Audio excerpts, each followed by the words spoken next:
जिन्होंने तबीयत खराब हुई, एंजियोग्राफी, एंजियोप्लास्टी उनकी हुई और उसके बाद भी अपने समाज के लिए, ओबीसी समाज के लिए, एससी समाज के लिए और सभी समाज के लिए लड़ने का कोई काम करते हैं। तीसरे दिन एंजियोग्राफी होने के बाद अगर मार्केट में कोई नेता निकला है तो बाबा साहब अम्बेडकर निकला है, क्योंकि आज महाराष्ट्र के अंदर, हिंदुस्तान के अंदर अनेक दलित समाज पर और मुस्लिम समाज पर जो जुल्म, अन्याय, अत्याचार हो रहा है, उसके लिए सिर्फ आवाज उठती है महाराष्ट्र में और देश में तो सिर्फ बाबा साहब अम्बेडकर की आवाज उठती है। बाबा साहब अम्बेडकर सभी समाज को न्याय देने का काम करते हैं और सभी समाज को साथ में लेकर चलना चाहते हैं। आपको मैं बता दूं कि वो महाराष्ट्र के इलेक्शन होने जा रहे हैं और महाराष्ट्र के अंदर 200 से सीट हमारी लड़ रही है। हमको अगर इंसाफ की लड़ाई लड़ना है, बाबा साहब के हाथ मजबूत करना है, तो हमारे ज्यादा से ज्यादा वंचित बहुजन आघाड़ी के उम्मीदवार को आपको चुनकर देना होगा। और आप अगर देंगे तो बीजेपी की जो सरकार है, जातिवाद जो सरकार है, उसको उखाड़ के फेंकने का काम हमको और आपको मिलकर करना पड़ेगा।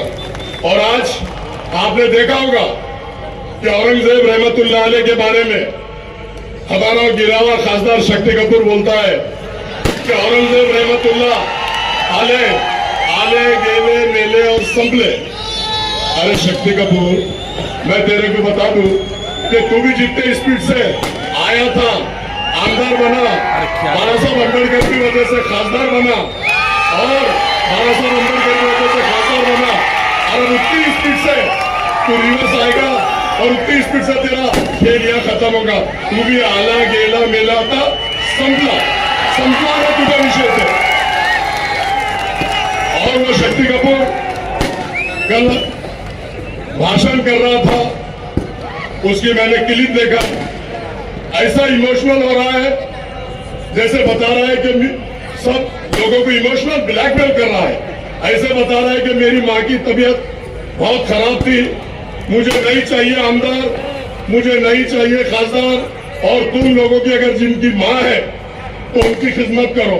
अरे ये मगरमच्छ के आंसू बहा रहा था, लोगों को इमोशनल कर रहा था। तू पत्रकार जब था, तू जब पत्रकार था तो 17 साल तू पुणे में था, माँ तुम्हारी यहाँ थी, इमोशनल ब्लैकमेल मेरी कौम और मिल्लत तू मत कर। आपने देखा होगा कि पूर्व मतदार संघ से और सेंट्रल मतदार संघ से जब तक के ये समीकरण दलित और मुस्लिम का बैठेगा नहीं, न मध्य से सीट चुनकर आएगी, न पूर्व से सीट चुनकर आएगी, न पश्चिम से सीट चुनकर आएगी। आदरणीय बाला साहब ने एक निर्णय लिया है कि आप देख लो, महाराष्ट्र के अंदर अगर सबसे ज्यादा मुसलमान उम्मीदवार दिया है तो हमारे नेता आदरणीय बाला साहब अम्बेडकर साहब ने ओबीसी को दिया, एससी को दिया, एसटी को दिया। एक न्याय अगर महाराष्ट्र में और देश में सब समाज के साथ करते हैं तो आदरणीय नेता हमारे बाला साहब अम्बेडकर करते हैं। और मैं आपको बता दूं कि औरंगजेब रहमतुल्लाह अलैह के बारे में जब सिर्फ कोई फोटोज लेके आ रहे थे तो उनके ऊपर गुनाह दाखिल हो रहा था। फोटोज लेने के आने के बाद गुनाह दाखिल हो रहा था। तो हमारे आदरणीय नेता जो जुल्म, अन्याय, अत्याचार मेरी कौम और मिल्लत को हो रहा था, हमारे आदरणीय नेता वहां पर ज़ियारत करने के लिए गए और बोले डिपार्टमेंट पर सबको अगर केस करना है तो मुझ पर करो, क्योंकि औरंगजेब रहमतुल्लाह अलैह कोई बाहर के जाति रहती नहीं है। वह इस देश पे 50 साल से ऊपर उन्होंने राज किया और वहां पर ज़ियारत करना या वहां पे जाना कोई जुल्म, अन्याय, अत्याचार नहीं है। लेकिन ये शक्ति कपूर उसके वहां धरने में सिर्फ फोटो लेके आ गए तो बोल रहा है ये मेरे लोग नहीं है। देखो कितना डरता है केस से, मेरे लोग नहीं है। अरे तेरे लोग है या नहीं है, लेकिन मुस्लिम समाज के कौम और मिल्लत के तो लोग वहां पे थे ना, और तू कौम और मिल्लत के लोगों पे गुनाह दाखिल करवा देता है। उधर जाके देशी दारू तोड़ता है, 5 लाख रुपए हफ्ता बांध लेता है। उधर जाके वाइन शॉप पे बात करता है, 5 लाख रुपए हफ्ता बांध लेता है। उधर गुटके वाले के पास जाकर रेट मारता है, अनवर के साथ पार्टनर बन जाता है। रेती का धंधा वो खुद करता है और बायोडीजल में 3 लोगों के साथ पार्टनर बनता है और हजारों करोड़ रुपए कमाने का काम तो शक्ति कपूर ने किया। और जब कौम और मिल्लत का जब जुल्म हो रहा था, किरारपुरे में राम मंदिर में जब बटन प्ले बोल के मेरे नौजवान साथियों को 100 बच्चों को अंदर करने का काम ये शक्ति कपूर ने किया।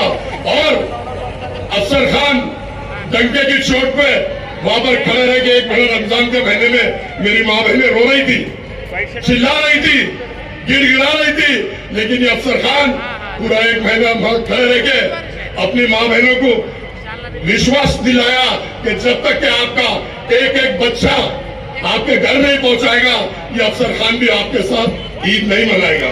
और अफसर खान ने वही काम किया, एक बच्चे को कोर्ट से छुड़ा के जेल पे जाके एक बच्चे को अपने घर पे छोड़ने का काम किया और छोड़ा। और ये उस टाइम माँ बहने रो रही थी, चिल्ला रही थी, गिड़गिड़ा रही थी, टेरिस पे बैठ के पार्टियां बना रहा था। तो ये कौम और मिल्लत का हमदर्द, अरे ये तो दल्लाल है, दल्ला है, ये सटिंगबाज है।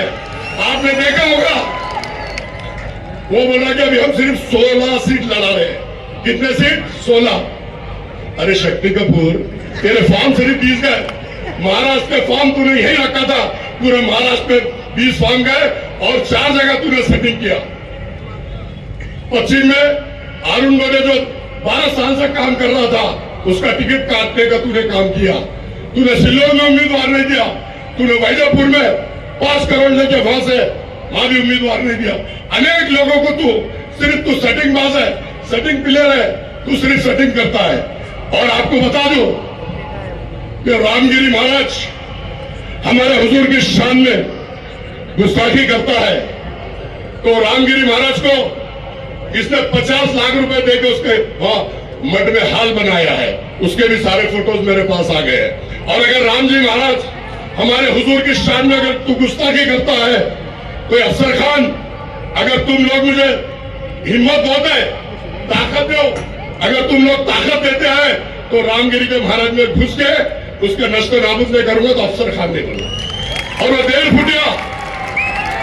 फुटिया नीतीश राणे कहता है कि मुसलमानों की मस्जिद में घुस के चुन चुन के मारूंगा, तो इस स्टेज से तेरे को चैलेंज करता है नीतीश राणे, तो हमारी मस्जिद की सीढ़ी पर तो आके बता, तू वापस नहीं जाएगा, ऐसा मैं कहता हूं।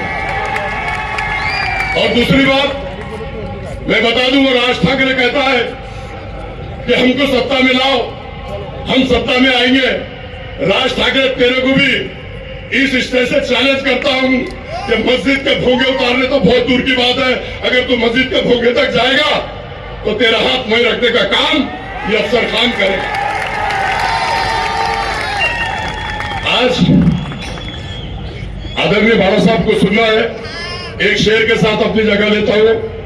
हयात लेके चलो, कायनात लेके चलो, चलो तो सब समाज बाबा साहब अम्बेडकर साहब को साथ लेके चलो।